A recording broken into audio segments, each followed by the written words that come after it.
Hello, welcome to Pathagonia. This is Jay. Happy holidays. I'm going on my cytopathology rotation next week, and what better way to prepare than go over Kurt's notes on Pancreatobiliary Cytology. So huge shout out to Dr. Kurt Schaberg, or Kurt's notes.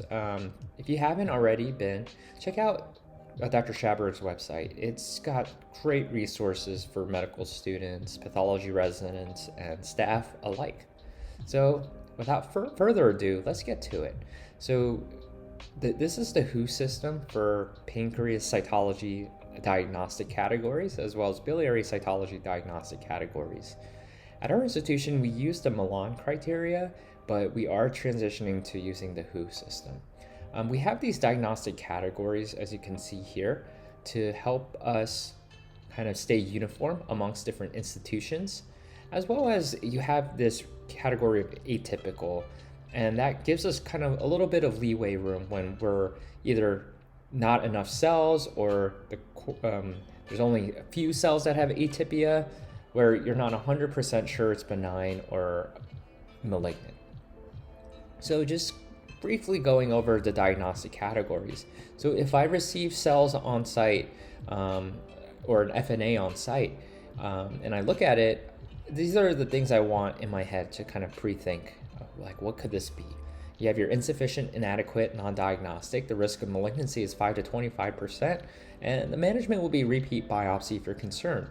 Next category is benign, negative for malignancy. Despite that being said, there is 0 to 15% risk of malignancy, and you want to correlate clinically.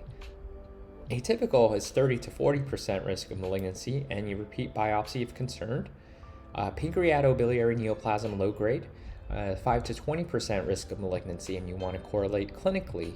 Pancreatobiliary neoplasm high grade, 60 to 95% of malignancy, a risk of malignancy, and if they're a surgical candidate, you want to resect. Suspicious for malignancy is around 80 to 100% risk of malignancy. And if they're a surgical candidate, you want to go with the surgery, and then you want to repeat the biopsy before starting them on chemo radiation. And then malignant is, as you would expect, 99 to 100% risk of malignancy, because, as Dr. Schaberg mentions here, you want to be absolutely sure when you call it malignant that it is indeed malignant, because first of all, pancreatobiliary adenocarcinomas have horrible prognosis, and if it is positive and they are a surgical candidate, they can get a Whipple, which has huge morbidity as well. And now going to biliary cytology, this is usually based on bile duct brushings, and it's less categories compared to your pancreas, but you have insufficient, inadequate, non-diagnostic. This is around 28 to 69% risk of malignancy. You want to repeat the ERCP. Benign, negative for malignancy, that's 26 to 55%, and you want to correlate clinically. Atypical is 25 to 77%, and you want to repeat ERCP. Suspicious for malignancy is 74 to 100%, and if they are a surgical candidate, you want to treat them, and before starting chemo rads, you want to repeat the biopsy. And then if it's malignant, its risk of malignancy is 96 to 100%.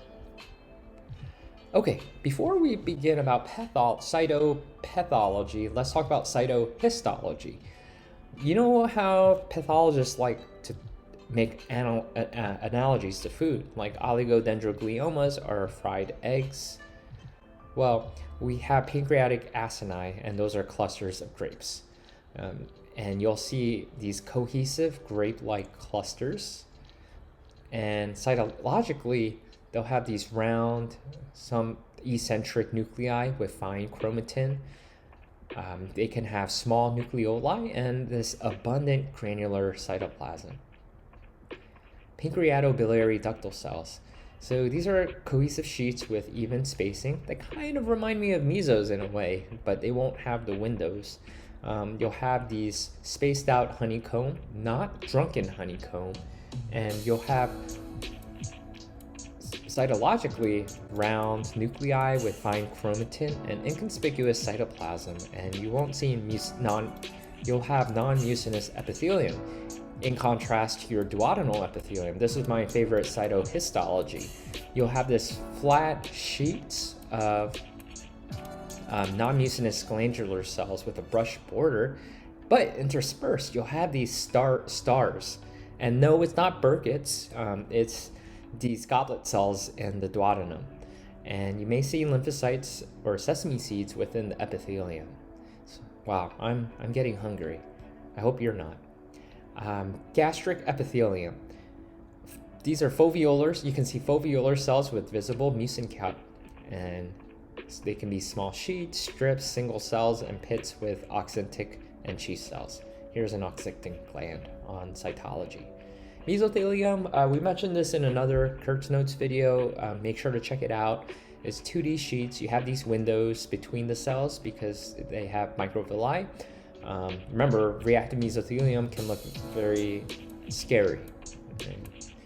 Hepatocytes are polygonal cells with abundant granular cytoplasm. They have this large, round central nuclei with prominent nucleoli. It is possible to get intranuclear cytoplasmic inclusions or INCIs in benign hepatocytes. Sometimes, if they're older, they can be binucleated, but they're benign. You can see bile, you can see lipofuscin, or what I'd like to call senior freckles of cells. And then lastly, but not least, I think what looks really scary on cytology is kidney glomeruli. These look like kind of vascular broccoli. I am no longer hungry anymore. You'll see renal tubular cells such as proximal tubular cells with abundant oncocytic cytoplasm. All right, so insufficient, inadequate, non-diagnostic. When would we say this as cytopathologists? We would say it when it doesn't explain the targeted lesion, whether it be due to quantity or quality, and if we have any atypia that precludes this diagnosis. There is no specific cellularity requirement in contrast to thyroid, where you want your 6 groups of 10 follicular cells. Okay, benign lesions include chronic pancreatitis, pseudocyst, autoimmune pancreatitis, serous cystadenoma, and lymphoepithelial cyst, and splenial. So, chronic pancreatitis, this is often diagnosed clinically, and causes include alcohol, obstruction, trauma, gallstones, genetics, and you'll have these atrophy of acinar cells. So it'll usually be hypocellular and bloody.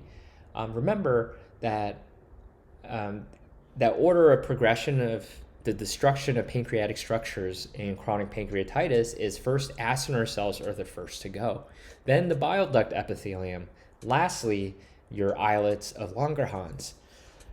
And that's why you'll have these scattered islet cells, which can mimic neuroendocrine tumors. So just be aware.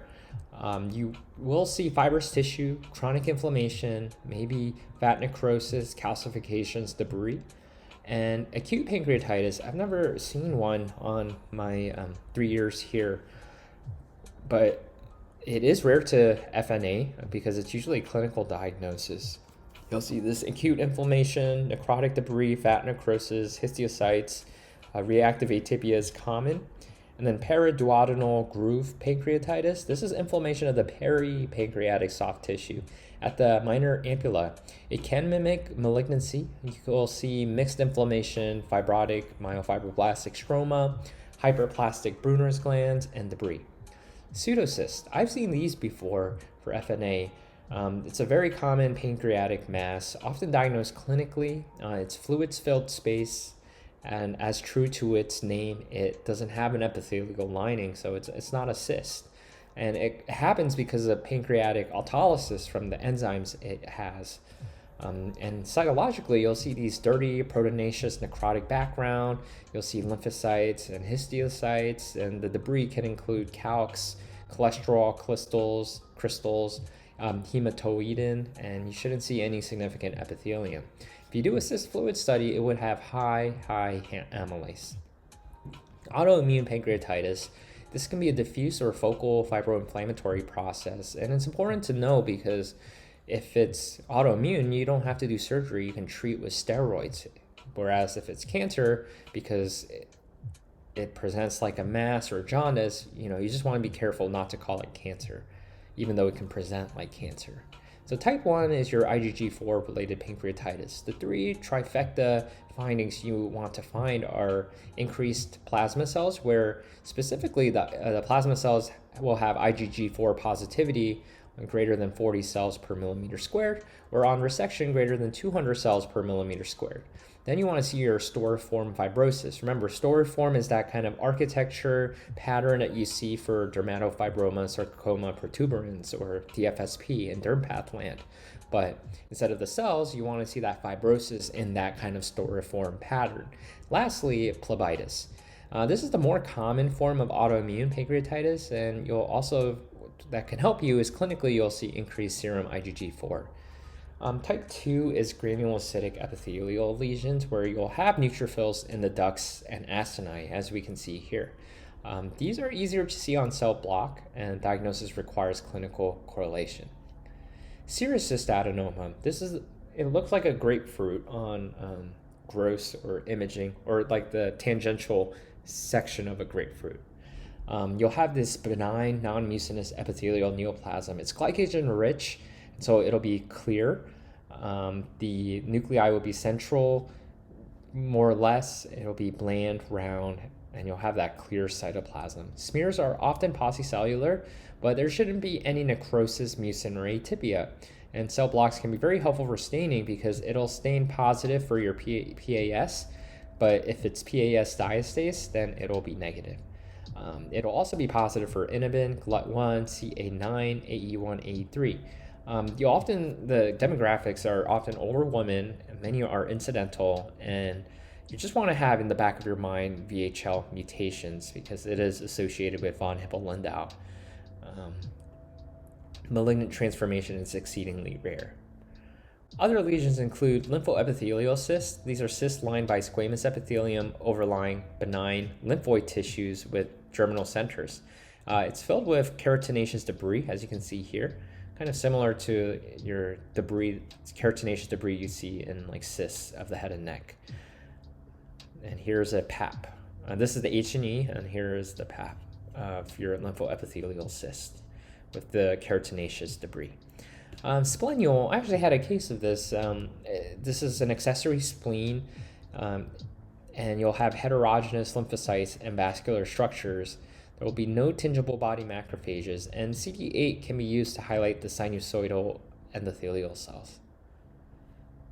Okay, just to recap, benign, you have chronic pancreatitis, pseudocyst, amylase will be high. Autoimmune pancreatitis, type 1, IgG4, look for increased IgG4 plasma cells, storiform fibrosis, phlebitis, and you can have type 2, and you treat this with steroids, not surgery.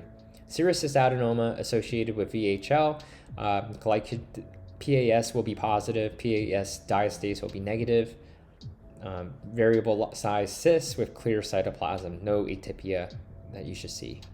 Lymphoepithelial cyst, it looks like an epidermal inclusion cyst, kind of, so to speak, but then the surrounding lining, tissue around the lining is lymphoid tissue with germinal centers.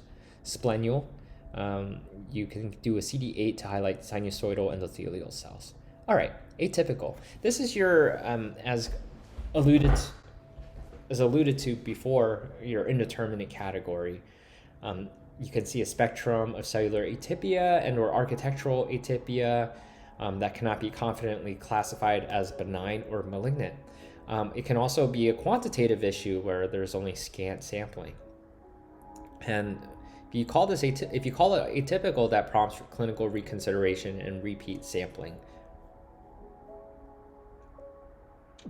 So here, Dr. Schaberg says, although they're architecturally complex with this overlapping of cells, they are all around more or less the same size and are round. So if this were the only amount of cells that were present, this would be called atypical. Okay, mucinous papillary neoplasms, which can be further classified as pancreatobiliary neoplasm, low risk grade or high risk grade based on the atypia. Imaging wise, you'll usually see cysts. This can be seen in pancreas and or biliary tree. And your main differential is GI tract contamination. So what are the findings that favor a neoplasm? You want to see the neoplastic mucin. It's just thick, copious, tenacious, colloid-like mucin, as you can see here. And then clinically, they might see this as a string sign, versus if it's a GI tract contaminant, it'd be thin, wispy mucin. Number two is if you see any atypia, whether cytologically or architecturally. 3 is papillary architecture, and 4, cyst fluid analysis, where if you have elevated CEA for mucinous neoplasms and or specific mutations like KRAS.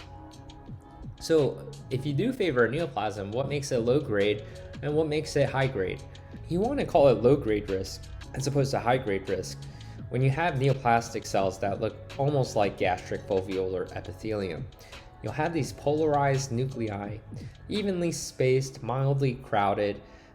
You can have moderate to abundant cytoplasmic mucin and round to ovoid nuclei, smooth contours, and even chromatin. High grade risk. You may call it high grade risk when there's higher NC ratios, often less mucin, where it's crowded and disorganized, as you can see with a lot of overlapping here. There'll be abnormal chromatin, either hyper or hypochromatic. You can see small cells compared to a 12 micrometer duodenal enterocyte, and you can see frequent background necrosis. And the grade is based on the worst component, and when in doubt, grading. If you're unsure, categorize as low grade, but raise the possibility of a higher grade lesion in a comment.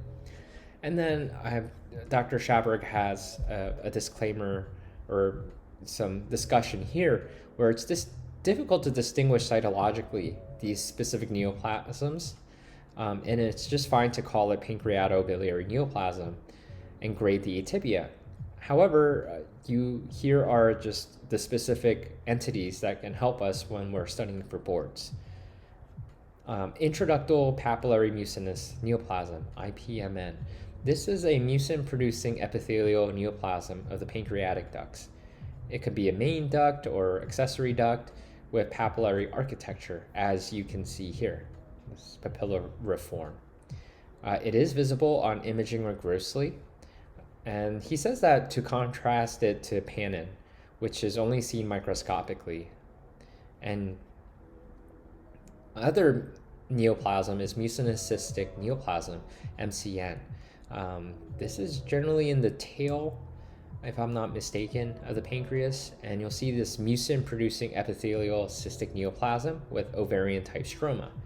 And even the stroma will stain with, I believe, like ER as well.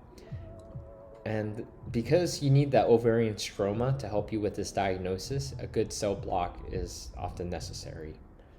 Okay, we talked about IPMN, but then you have your Pannin. These are not seen on imaging. These are microscopic, incidentally found, non-invasive epithelial neoplasm growing within pre-existing pancreatic ducts. It's very common, and if it's low grade, it's a very low risk of progression. You'll see low cellularity of atypical cells and a background of normal pancreatic acini.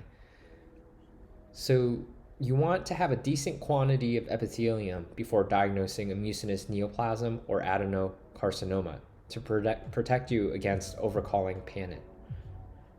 And on cytology is likely often categorized as atypical. And you can have your biliary equivalent of Pannin, which is biliary intraepithelial neoplasm, bilin.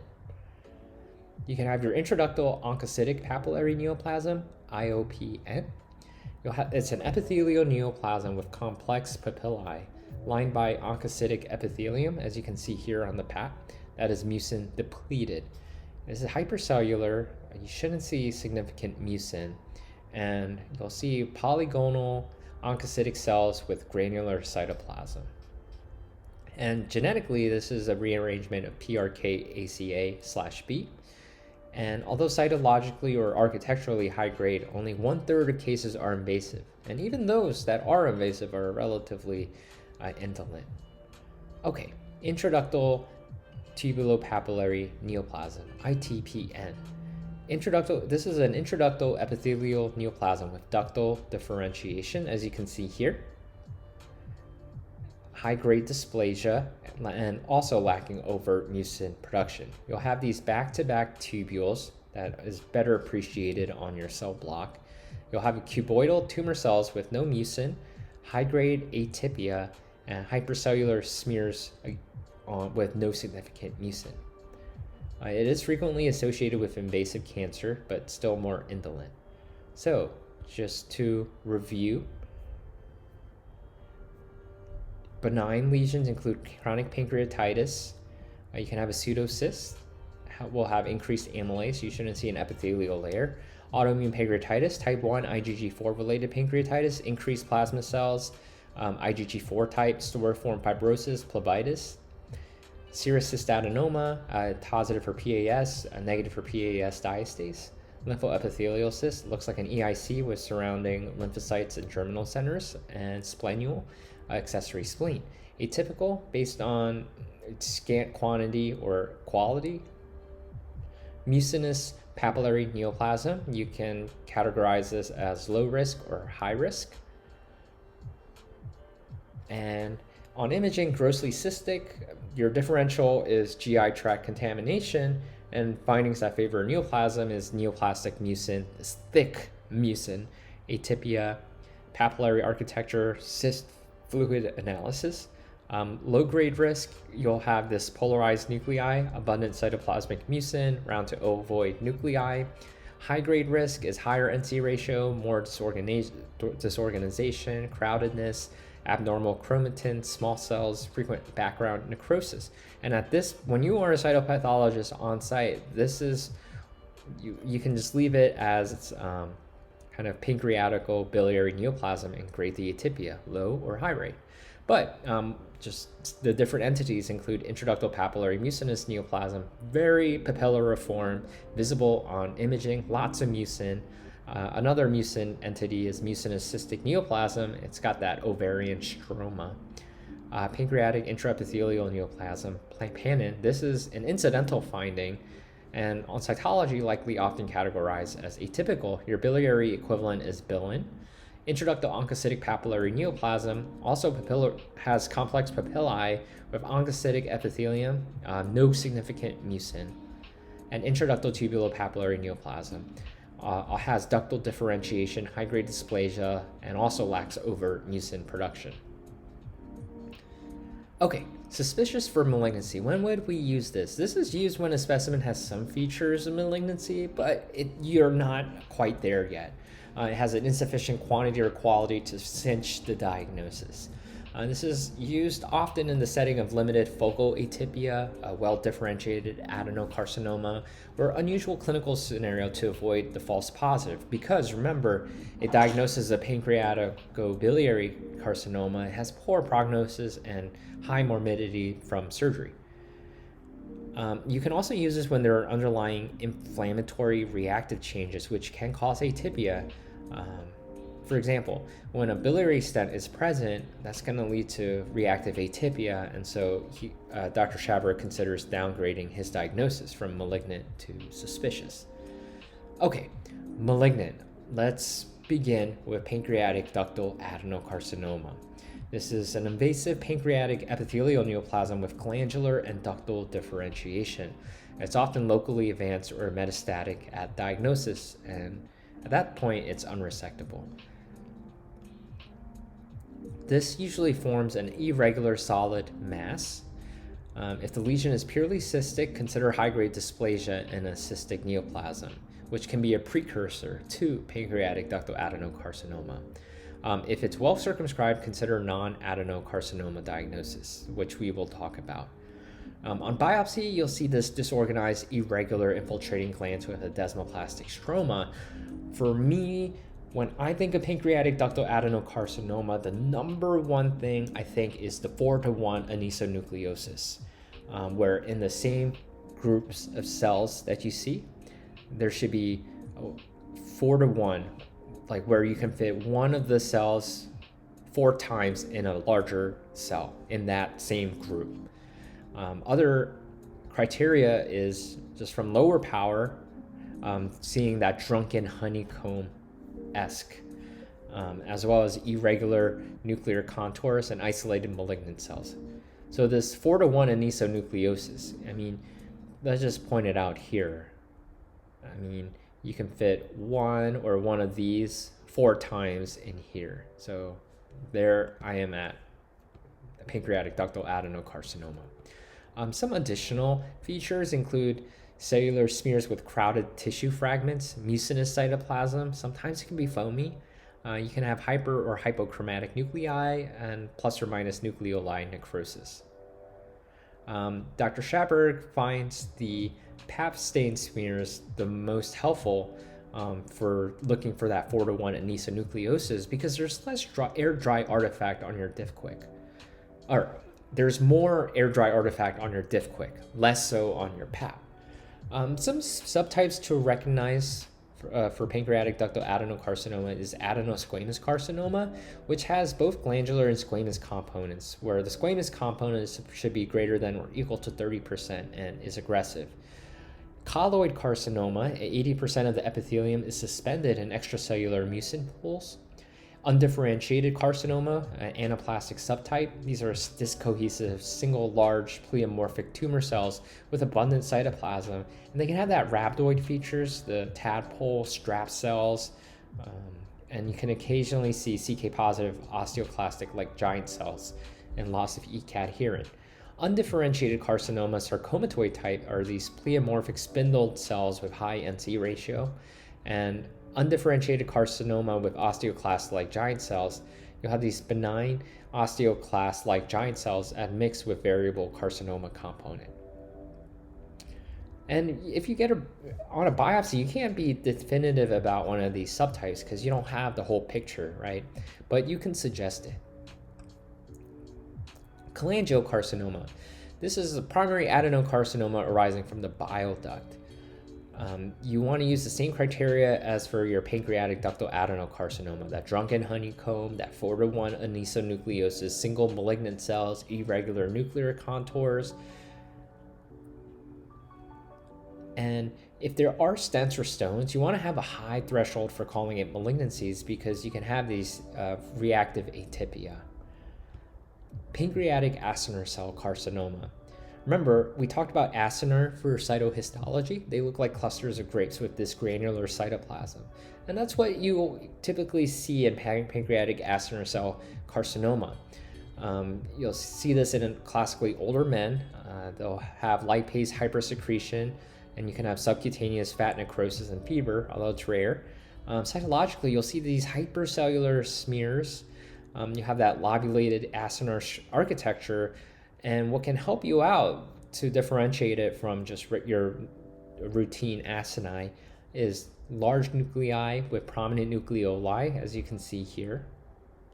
They can have an eccentric granular cytoplasm full of zymogens and a granular background from ruptured cell zymogens.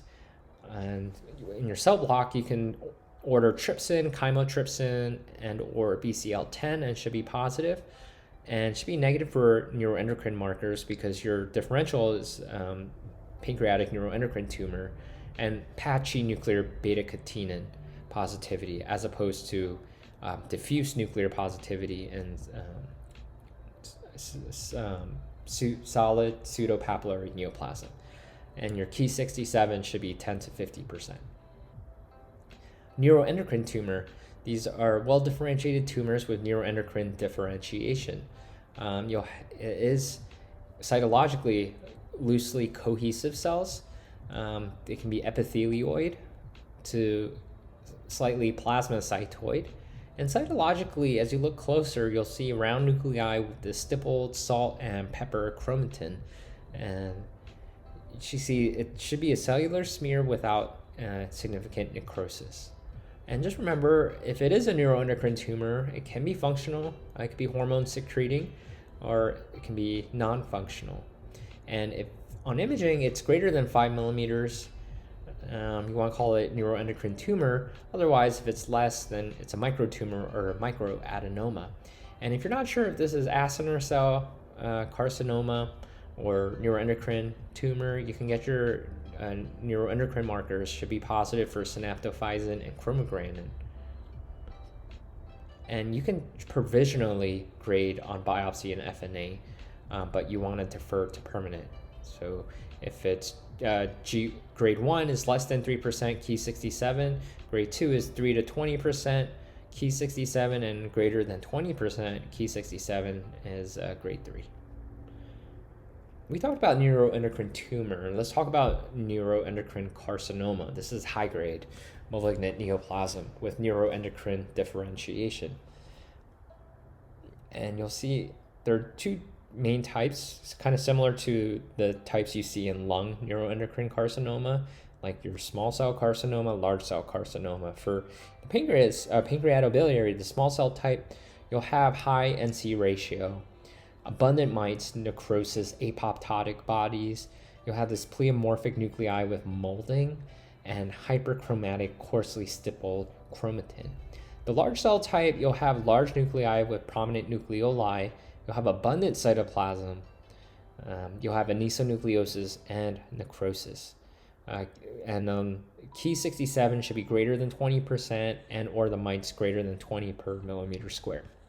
Solid pseudopapillary neoplasm. This is a low-grade malignant pancreatic tumor, and it's composed of poorly cohesive epithelial cells forming solid and pseudopapillary structures that lack a specific line of differentiation. Usually you'll see this in younger women in the body and tail. Cytologically, you'll see neoplastic cells clinging to branching papillary fronds with central vessels. And then you see these cells right here, because they're not close to the blood supply, they'll kind of degenerate and slough off. You'll have cytologically, as you look closer at each cell, monomorphic, bland, polygonal, maybe plasmacytoid cells with round to convoluted nuclei with some grooves. They should have indistinct cytoplasmic borders, often vacuolated cytoplasm, as well as hyaline globules and myxoid stroma. If you're unsure, you can order IHC. Should be positive diffuse nuclear beta-catenin. CD99 will be perinuclear dot-like, be positive for PR, CD10. It will be negative for E-cadherin, and Ki67 will usually be low. Of note, Dr. Schaberg reminds us that it may express some neuroendocrine markers, so do a panel. All right. Are y'all almost there? Are y'all with me? Because we're almost there. I promise you. It's not like your soft tissue tumor video, which was an hour 30. That was long. So we got this. Pancreatoblastoma. This is a rare malignant epithelial neoplasm with trilineage.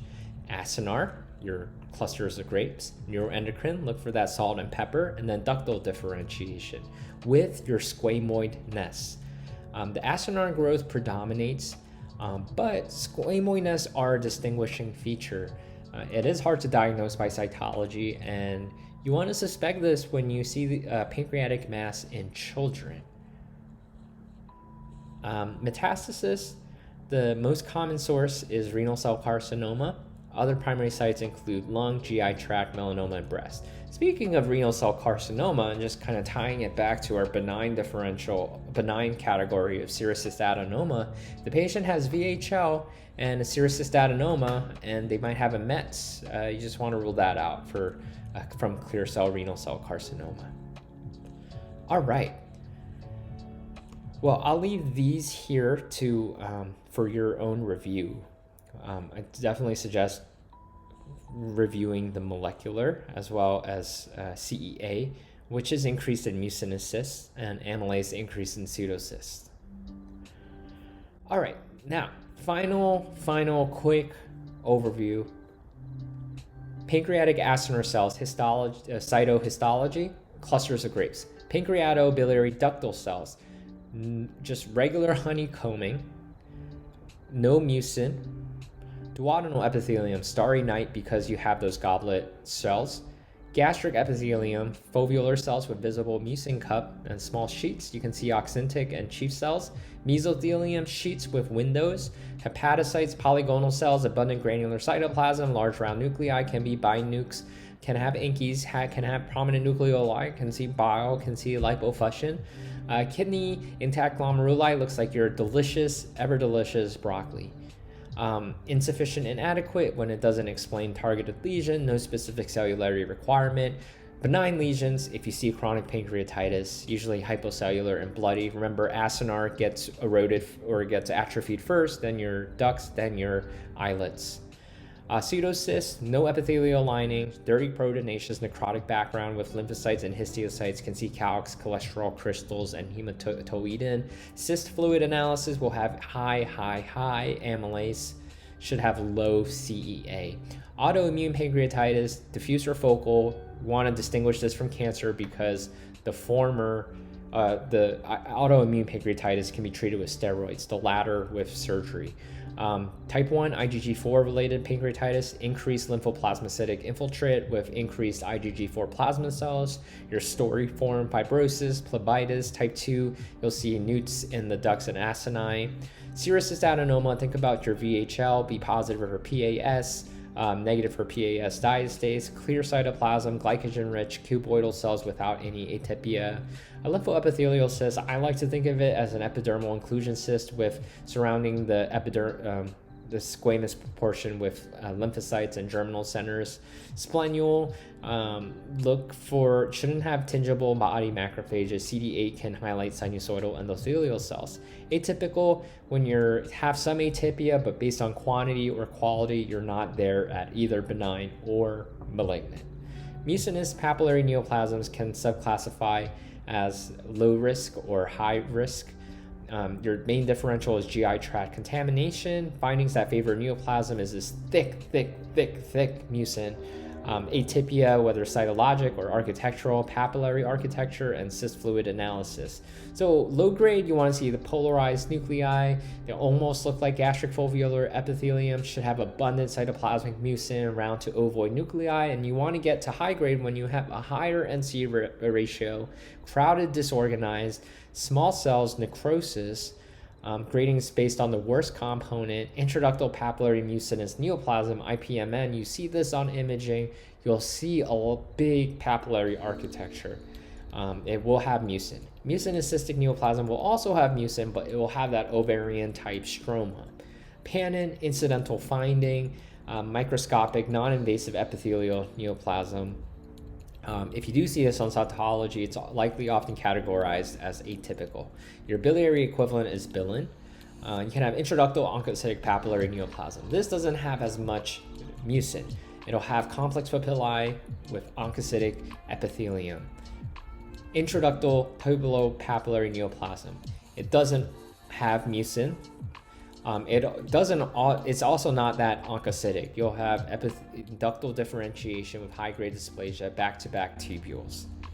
Suspicious for malignancy when you're concerned for malignancy, but you're not quite there yet, or when you have a lot of atypia where you're concerned for malignancy, but you know that they have a history of biliary stent, which can lead to reactive atypia. Malignant pancreatic ductal adenocarcinoma, the criteria Dr. Schaberg and others use is this 4:1 anisonucleosis, this drunken honeycomb, these irregular nuclear contours, these isolated malignant cells, and then they have also subtypes, adenosquamous, colloid carcinoma, undifferentiated, including the anaplastic, sarcomatoid, and osteoclast-like giant cells. Your cholangiocarcinoma is basically like a pancreatic ductal adenocarcinoma, but it arises from the bile duct. Also, that 4:1 anisonucleosis, that drunken honeycomb, single malignant cells. Pancreatic acinar cell carcinoma, it looks like your clusters of grapes, but it'll be hypercellular. You have large nuclei with prominent nucleoli, eccentric granular cytoplasm, and ruptured cell zymogens, and it'll be positive for trypsin. Not to be confused with tryptase, how I was confused in the past. Chymotrypsin and BCL10. Neuroendocrine tumor, well-differentiated tumors with neuroendocrine differentiation. You'll look for that salt and pepper chromatin and loosely cohesive cells. Positive for synaptophysin and chromogranin. You can give a provisional grade based on mites or Ki67. Neuroendocrine carcinoma, this is high grade, where you'll have Ki67 greater than 20% and or mites greater than 20 per millimeter squared. Small cell type, you'll have this molding, hyperchromatic stipple chromatin, high NC ratio, abundant mites, necrosis. And the large cell carcinoma type, you'll have large nuclei with prominent nucleoli, abundant cytoplasm, anisonucleosis, and necrosis. Solid pseudopapillary neoplasm, classically a young woman in the body tail, you'll see these neoplastic cells clinging to the branching papillary fronds with central vessels. It will be positive for nuclear beta-catenin diffusely, CD99, perinuclear dot-like PRCD10. Pancreatoblastoma, it's a trilineage. You'll have your acinar neuroendocrine or ductal component. The acinar growth predominates, and you look for those squamoid nests, and this will predominantly be in children. And METs, think about renal cell carcinoma, as well as lung, GI tract, melanoma, and breast. Thank you so much for listening to our episode of Pathagonia using Kurt's notes. Thank you to Dr. Schaberg.